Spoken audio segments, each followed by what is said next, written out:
Olá, tudo bem? Estamos dando início a mais uma aula sobre o profeta Isaías. Essa é a nossa sexta aula. Então, eu convido você a abrir sua Bíblia em Isaías, capítulo 9.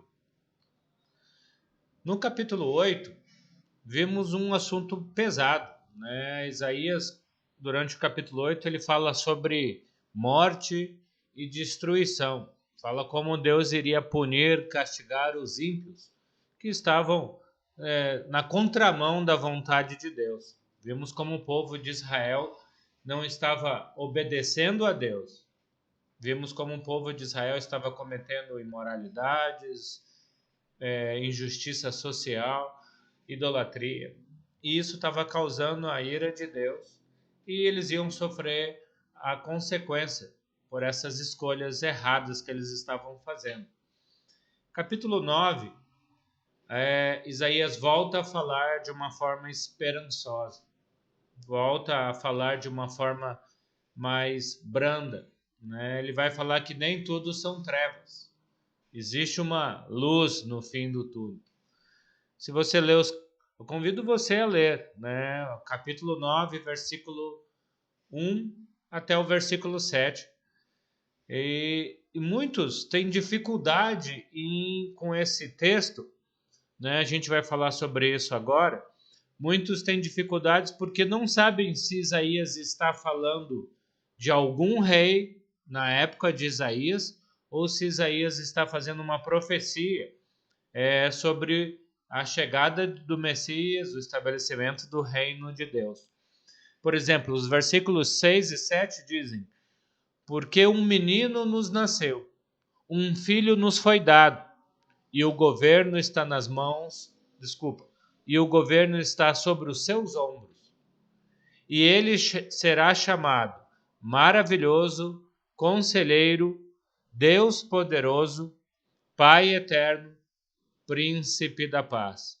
Talvez você já tenha cantado esse cântico, né? Talvez você já tenha cantado o cântico que se refere a Jesus como Conselheiro, Deus Poderoso, Pai Eterno, Príncipe da Paz. Isaías segue dizendo no versículo 7 que ele estenderá o seu domínio e haverá paz sem fim sobre o trono de Davi e sobre o seu reino, estabelecido e mantido com justiça e retidão, desde agora e para sempre. O zelo do Senhor dos Exércitos para isso. Como eu disse, né, existe duas interpretações para esse texto. Uns vão dizer, não, Isaías não está falando do Messias, Isaías está falando do reino de Ezequias. Né? Alguns estudiosos dizem que esse trecho não pode se referir a Jesus ou não pode se referir ao Messias, porque nós não encontramos nenhum texto no Novo Testamento que vai usar o capítulo 9 de Isaías falando de Jesus, fazendo alguma profecia, ou você não vai achar nenhum texto no capítulo, no Novo Testamento usando o capítulo 9 como sendo um capítulo em que Isaías estava profetizando sobre o reino de Deus, o trono de Deus. Então, por causa disso, alguns vão falar, não, Isaías aqui está fazendo uma profecia a respeito do reino ou reinado de Ezequias, porque eles estão aqui no reinado de Acás, que foi horrível, foi o pior rei, e aí Ezequias, filho de Acás, é o melhor rei, né, desses 4 reis com qual Isaías conviveu, fez todo o seu ministério. Então, alguns dizem que às vezes a Bíblia acaba chamando reis de pai ou até mesmo de príncipes da paz, príncipe de Deus. Citam Salmos 45, Salmos capítulo 2, dizendo que o Velho Testamento já falou assim de Davi, né? E aí, quando a gente vai para o Novo Testamento, esses textos que a princípio era para falar do rei Davi, no Novo Testamento diz que é um texto messiânico, estava falando do Messias. Assim, alguns acreditam ser possível o Isaías capítulo 9, versículos de 1 a 7, está falando do reinado de Ezequias, um reino que trouxe uma certa tranquilidade para Israel, porque Ezequias foi um rei fiel a Deus. Por outro lado, né, muitos estudiosos dizem que esse trecho não pode estar se referindo a um rei humano, não pode estar se referindo a Ezequias ou qualquer outro rei de Judá, nem mesmo o rei Davi, devido à profundidade das palavras, né, devido ao fato de chamar de príncipe da paz, né, Deus poderoso, todas essas palavras aí que Isaías usa, principalmente no versículo 7, né? Maravilhoso, conselheiro, Deus poderoso, Pai eterno. Então você fala, olha, não se encaixa com um rei humano falho, né? Principalmente no versículo 8 também, que fala que nesse reino existiria justiça e retidão. Por mais que o reino de Ezequias ou até mesmo de Davi tenha sido um reino onde Deus foi louvado, eles obedeceram a Deus, está longe de ser um reino de justiça e paz. Então, eles vão falar que esses textos, né, esse texto de Isaías capítulo 9, versículo de 1 a 7, está falando do Messias. Isaías olhou para o futuro e imaginou, se agora Israel ou Judá está distante de Deus, com um reinado cheio de erros e falhas, cometendo tantas coisas que desagradam a Deus, no futuro, com a chegada do Messias, o Messias vai estabelecer um reino de justiça e paz. Mesmo o Novo Testamento não usando Isaías 9 em nenhum momento para dizer que Isaías estava profetizando sobre o Messias. Então, convido você a refletir nessas duas colocações e pensar, né, no que faz mais sentido para você. Continuando, versículos 8 a 12, Isaías vai deixar claro que o rei de Israel, né, ele chama no caso aí o rei de Israel de Efraim, né, era uma das principais tribos, das 10 tribos do norte. Então, muitas vezes, quando Isaías está falando de Efraim, ele está falando de todas as 10 tribos do norte. Ele fala que essas tribos do norte não se arrependeram, continuaram agindo de forma arrogante, e por causa disso, por causa dessa arrogância, por causa do pecado de Efraim e Manassés e todas as demais tribos de Israel, então Deus iria trazer a sua ira contra eles, né? Versículo 12, né? Ele vai falar, apesar disso tudo, a ira divina não se desviou, sua mão continua erguida. Versículo 21, apesar disso tudo, a ira de Deus não se desviou, a sua mão continua erguida. E no capítulo 10, versículo 4, na segunda parte do versículo 4, apesar disso, a ira de Deus não se desviou, continua contra os ímpios. Então, são versículos difíceis também, mostrando que as autoridades e os falsos profetas de Israel seriam castigados por estarem se desviando de Deus e levando o povo a se desviar de Deus também. O problema é que quando os cabeças, né, a liderança, as autoridades, os líderes religiosos ensinam falsidade, ensinam falsos ensinamentos sobre Deus e se desviam de Deus, o povo acaba seguindo o mau exemplo desses líderes. Então, por causa disso, né, a maldade, ou seja, o pecado, estava se alastrando como um fogo, né, em Israel, e a ira divina iria chegar para destruí-los. Versículos de 1 a 4 do capítulo 10, o povo de Israel estava cometendo injustiça social contra os mais fracos e por isso eles seriam punidos. muito daquilo que já falamos nas aulas anteriores, né? Isaías começa a ficar um pouco repetitivo, né? Mostrando então que Deus iria usar a Assíria, lá na Mesopotâmia, para castigar o seu povo, né, que estava vivendo em pecado.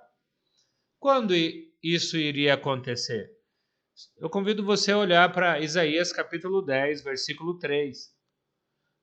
Na NVI, né, talvez você esteja usando a revista Almeida e corrigida, ou Almeida e atualizada, a NVI fala, no dia do castigo, quando a destruição vier de um lugar distante. A Bíblia, a NVI fala no dia do castigo. Talvez, se você está lendo a Almeida, fala no dia da visitação de Deus, Israel seria punido. Alguém poderia falar, puxa, que dia é esse? É o dia em que Deus escolheu para trazer o castigo dele, né? Como se Deus estivesse visitando fisicamente, pessoalmente, Israel, vendo todos os erros que Israel estava cometendo, então iria castigá-lo. E Deus iria castigar Israel usando a Assíria. E talvez alguém perguntaria, mas como assim? Os assírios eram pagãos. Os assírios eram pior do que os israelitas. Eles adoravam, né, outros deuses, praticavam tantos erros quanto os israelitas. Como Deus poderia usar um povo errado para castigar um povo errado? Pois é verdade, né? Mas geralmente é assim, Deus usa pessoas más para castigar pessoas más.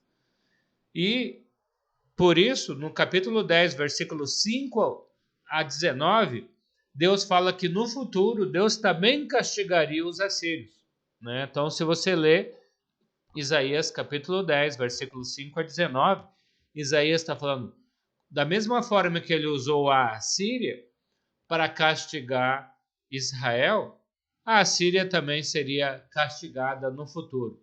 Os assírios seriam punidos. E mais para frente, você lendo Isaías capítulo 37, versículos 36, 37 e 38, se você quiser ler esse texto, parar aqui o vídeo e dar uma olhada em Isaías 37, os assírios vão tentar conquistar Judá e vão ofender, profanar, confrontarem o Deus de Israel. E isso vai causar a destruição deles. Quando eles colocam em xeque, né, o rei Senaqueribe, né, pergunta quem é o Deus que pode me deter, quem é o Deus que pode me impedir de fazer as coisas que eu quero fazer, ele descobre, né, Deus poderoso, Deus soberano, então passa que nem um rolo compressor por cima da Síria. E lógico, Deus vai usar os babilônios para isso, né? A Babilônia, o rei Nabucodonosor, vai conquistar o Império Assírio. Mais para frente, no capítulo 37, a gente fala um pouquinho sobre essa situação em quando os assírios confrontaram Deus e foram destruídos por Deus. Ok? Continuando no capítulo 10, né, mais uma vez, como sempre acontece no livro de Isaías, depois de ele falar de destruição, depois de ele trazer oráculos, mensagens, profecias de destruição, ele sempre termina com oráculos de esperança. Isaías vai falar que alguns poucos judeus que estavam vivendo como escravos dos assírios iriam conseguir voltar para Israel, iriam conseguir se juntar aos judeus, as tribos de Judá, que não foi destruída, somente as tribos do norte. E esses remanescentes fiéis iam continuar existindo. Tanto que quando a gente chega no Novo Testamento, a tribo de Israel, as 10 tribos de Israel sumiram do mapa, mas você encontra muitas pessoas do Novo Testamento que eram descendentes das tribos de Benjamim, das tribos de Efraim, Manassés, Zebulon. Então, representantes fiéis a Deus, das 10 tribos, ainda permaneceram poucos mais, alguns, né, permaneceram fiéis, que a Bíblia chama de remanescentes. Eles ainda iriam continuar levando o nome de Israel. Versículos 28 a 34 é uma profecia em que no futuro Judá seria atacada por todos os lados, norte, sul, leste, oeste, né? Capítulo 9. Capítulo 9 também é um oráculo de esperança, também é uma passagem onde Isaías, olhando para o futuro, ele fala sobre um ramo de Jessé. Ele fala como se uma árvore tivesse sido cortada e ficou aquele toco, e no meio daquele toco nasceu um ramo, que ele vai chamar de ramo de Jessé. E lógico, agora, se alguém no capítulo 9 ainda tinha dúvida se Isaías estava falando do Messias ou estava falando de algum rei de Judá, o capítulo 11 não deixa dúvida nenhuma. O capítulo 11 é muito claro que é um texto messiânico, né? Todos têm certeza, pela profundidade do capítulo 11, que Isaías está falando de Jesus. Então, se você ler capítulo 11, versículos 1 a 5, né, a gente não tem tempo de ler todos os textos com calma. Eu deixo você à vontade nesse vídeo para paralisar o vídeo, ler todos os textos que eu estou colocando aí na tela, né? Tenho procurado ter o compromisso de fazer esses vídeos com meia hora para não ser tão cansativo, mas você pode parar o vídeo, ler todos os textos de Isaías, todos os textos que estão como referência aqui na aula, com calma, né, para que o seu estudo seja mais proveitoso do que você mesmo está ouvindo, né? Então, melhor do que você me ouvir é ler a palavra de Deus e deixar Deus falar diretamente com você. Então, lendo Isaías capítulo 11, versículos de 1 a 5, Isaías fala que no futuro, um descendente de Davi estabeleceria um reino, e esse reino finalmente traria justiça, paz e harmonia. Muito próximo daquilo que falamos no capítulo 9, versículos de 1 a 7.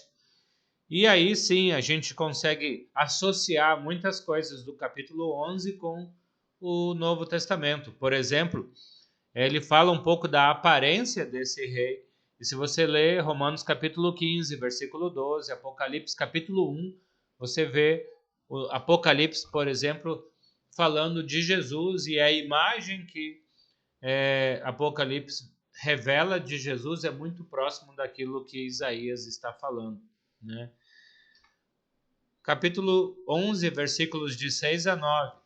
Nós podemos ver muitas coisas que Isaías está falando aqui, como Isaías está vendo dentro desse reino de Deus, o lobo pastando junto com o cordeiro, a vaca pastando junto com o urso, uma criança ao lado de uma cobra. E a cobra não pica e mata a criança, o urso não devora a vaca, assim como o lobo não devora o cordeiro. Algumas pessoas, né, tentam, lógico, esse texto tem tudo a ver com a igreja, né? A gente vê no Novo Testamento, o livro de Atos, a partir de Atos capítulo 2, a igreja de Cristo sendo estabelecida na terra, e a gente vê que na igreja, Isaías, o que Isaías está falando aqui se cumpriu. Eu já vi algumas pessoas usando esse texto, né, do versículos 6 a 9 aí, o lobo viverá com um cordeiro, o leopardo se deitará com um bode, o bezerro e o leão novilho gordo pastarão juntos. Eu já vi pessoas dizerem que isso vai acontecer fisicamente, né, no reino que Jesus vai estabelecer aqui na terra. Desculpa eu usar essa palavra, mas é um absurdo, né? Assim, não podemos esperar que isso vá acontecer. Com certeza, Deus não está falando de um lobo e de um cordeiro, literalmente, né? Mas na igreja do primeiro século, vemos, por exemplo, judeus e gentios unidos na mesma igreja, trabalhando no mesmo ministério. Então, no reino de Deus, no reino espiritual de Deus, que é a igreja, não no reino físico, mas no reino espiritual, a paz entre nações seria restaurada. E pensando nos dias de hoje, você consegue ver na mesma igreja de Deus nações inimigas, palestinos e israelitas, servindo na mesma igreja, no mesmo ministério. Então, de repente, nacionalidades que têm por si só inimizade dentro da igreja, convivendo em harmonia. E então, com certeza, Isaías, aqui no capítulo 11, está dizendo que a melhor maneira de duas etnias que costumam ter dificuldade de relacionamento, ter esse relacionamento é debaixo da igreja de Deus hoje, onde ambos têm como cidadania o céu, a vida eterna e não este mundo aqui. Então, Isaías está profetizando o quanto no futuro o reino de Jesus, que é a sua igreja, traria harmonia entre as nações. Versículos 10 a 16. A interpretação literal desse texto refere-se aos israelitas que conseguiriam voltar do exílio da Assíria e depois do exílio da Babilônia para Israel, ou seja, para Jerusalém, e iriam conseguir reconstruir a cidade de Jerusalém, reconstruir o templo. Se você lê Miqueias capítulo 7, versículo 12, Zacarias capítulo 10, versículos de 8 a 10, eles vão falar desse retorno dos exilados na Babilônia, por exemplo, né, quando o rei Nabucodonosor vai invadir Judá em 586, né, Isaías está aqui no ano 700 também, bastante tempo depois, num futuro mais distante de Isaías. Judá foi invadida pelos babilônios, e os babilônios destruíram não só os muros de Jerusalém, mas também destruíram o templo, levaram todos os utensílios de ouro, de prata do templo para a Babilônia. E depois a Babilônia foi conquistada pela Pérsia. E o rei persa, o rei Ciro, permitiu que os israelitas de Judá voltassem para Judá, e aí a gente acaba chamando eles de judeus, né? Então, os judeus voltam para Judá, voltam para Jerusalém, reconstroem os muros de Jerusalém, reconstroem a cidade de Jerusalém. E muitas vezes isso é chamado do novo êxodo, né? Comparando a volta do povo de Israel saindo do Egito e voltando para Canaã, ou conquistando a cidade de Canaã, a volta dos exilados, né, da Síria e principalmente da Babilônia para Jerusalém, para Israel. Mas também podemos entender que, através do Messias, o seu reino, né, através da igreja de Cristo, a igreja que Jesus estabeleceu, também temos um novo êxodo. Somos libertos da prisão do pecado. Somos libertos das trevas e transportados para o reino de luz. Você pode ler Efésios, capítulo 1, né, versículos 13 e 14. Né? A Bíblia vai mostrar que na igreja, no reino espiritual de Deus, você que estava nas trevas foi transportado das trevas para a luz. Você que estava preso na prisão do pecado, agora está livre no reino de Deus. Então, toda a interpretação literal de Isaías pensando no povo de Israel também tem uma interpretação espiritual para o reino de Deus, para a igreja de Deus. E o capítulo 12, depois de ver essa libertação que fisicamente o povo de Israel teria, ou pensando numa libertação espiritual que o povo de Deus tem, se livrando através do Messias, do pecado e partindo para o reino de Deus sem pecado, porque somos lavados pelo sangue de Jesus, tudo isso gera uma gratidão tão grande que Isaías, depois desse trecho aí, entre os capítulos 8 a 12, no capítulo 12, então, ele conclui essa primeira parte do livro compondo um hino de gratidão a Deus.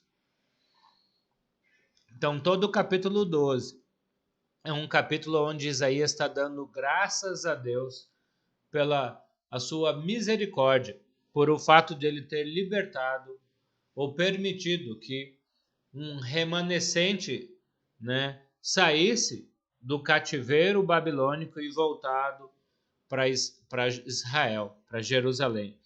A mesma coisa aconteceu lá em Êxodo capítulo 15. Se você vê, assim que Deus libertou o povo do cativeiro egípcio, né, assim que os israelitas são libertos, né, da escravidão no Egito, eles celebram essa libertação com um hino de agradecimento. Você vê Moisés compondo um hino de agradecimento a Deus pelo êxodo, pela libertação do Egito.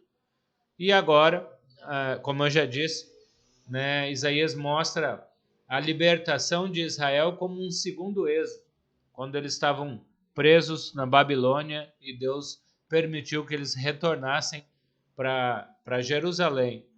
E isso leva, então, Isaías a compor um hino de gratidão a Deus. Isaías dá graças a Deus. Então, se você ler todo o capítulo 12 de Isaías, é o fechamento de uma parte do livro, da primeira parte do livro de Isaías. E agora, dos capítulos 13 até o 39, né, Isaías vai começar a repreender todas as nações ao redor de Israel. Eu poderia perguntar para você, por que o livro de Isaías está falando que o povo de Israel está levando ofertas, sacrifícios a Deus no templo e Deus não está aceitando? Então, a gente já viu, a gente já leu em Isaías capítulo 1, versículos de 11 a 17, se você quiser ler novamente, fica à vontade. A Bíblia vai falar que Deus não está aceitando as ofertas, os sacrifícios do povo de Israel, porque eles estão vivendo em pecado, porque eles se afastaram de Deus. E por causa disso, Deus ia usar nações estrangeiras para punir o seu povo. Agora, capítulos 13 a 27, são oráculos ou são profecias contra as nações que Deus usou para castigar o povo dele e todas as outras nações que estão ao redor de Israel. Então, se você pensar, né, Deus usou a Babilônia, Deus usou a Síria, e ao redor de Israel tinha Edom, Moabe, Amon, os filisteus, né, a Filistia. Lá em cima tinha Síria, né, Ciro-Fenícia, tinham várias nações pagãs ao redor do povo de Deus. E agora, capítulos 13 a 27, né, Deus vai repreender todas essas nações pagãs. Da mesma forma que ele repreendeu o povo dele, agora ele repreende as nações estrangeiras. E talvez você esteja perguntando, por quê? Por que Deus vai falar contra as nações estrangeiras? Por que Isaías vai ficar aí quase mais de 10 capítulos falando, profetizando, pregando para as nações estrangeiras, se o compromisso de Deus ou se o relacionamento de Deus aqui no Velho Testamento é entre Deus e Israel? Então, o que você acha? Por que você acha que Isaías passa aí quase 15 capítulos, né? Agora, pensando com um foco voltado com as nações estrangeiras ao redor de Israel? A melhor resposta, né, é para mostrar o amor de Deus por todas as nações. Pois todas as nações foram criadas por Deus. Não apenas Israel e Judá, mas Deus criou todas as nações. E Deus gostaria que todas as nações, vendo Deus castigar o povo de Israel porque estava sendo infiel, Deus gostaria que essas nações, vendo o exemplo de Israel, vendo o exemplo de Judá, abandonassem também os seus deuses pagãos, abandonassem a imoralidade, abandonassem a idolatria, abandonassem a injustiça social, abandonassem tudo de errado que eles estavam fazendo e se voltassem para Deus, para que não fosse necessário Deus puni-los.